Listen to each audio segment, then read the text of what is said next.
Au nom du Père et du Fils et du Saint-Esprit. Amen.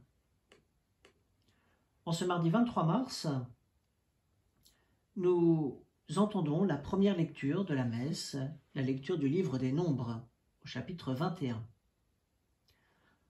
En ces jours-là, les Hébreux quittèrent hors la montagne par la route de la mer des Roseaux, en contournant le pays d'Édom.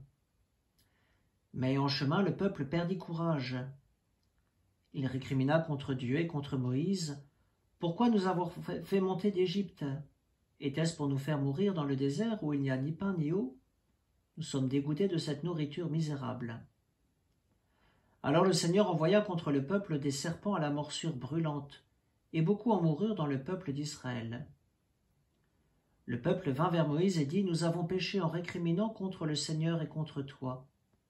Intercède auprès du Seigneur pour qu'il éloigne de nous les serpents. » Moïse intercéda pour le peuple, et le Seigneur dit à Moïse « Fais-toi un serpent brûlant, et dresse-le au sommet d'un mât. Tous ceux qui auront été mordus, qu'ils le regardent, alors ils vivront. » Moïse fit un serpent de bronze, et le dressa au sommet du mât.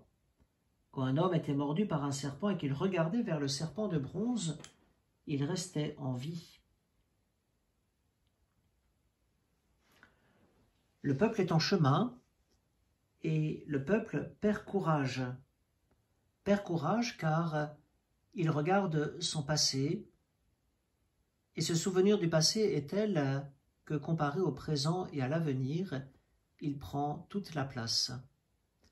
Dans notre vie aussi, nous pouvons perdre courage lorsque nous sommes désespérés par le présent et que nous n'arrivons plus à voir l'avenir permis par le Seigneur.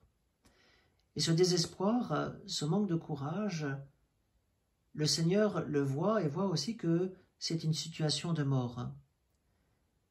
Et le serpent qui vient mordre le peuple d'une morsure brûlante est aussi l'instrument, le serpent de bronze, qui va permettre la conversion.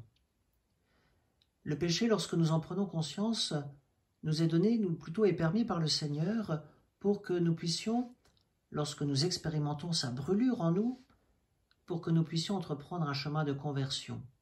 Nous tourner vers le Seigneur, nous tourner vers le présent où le Seigneur est à nos côtés, et surtout faire confiance à l'avenir que le Seigneur nous prépare.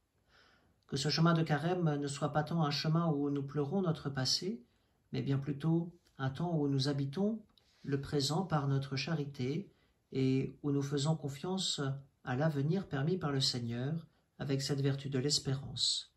Amen. Au nom du Père et du Fils et du Saint-Esprit. Amen.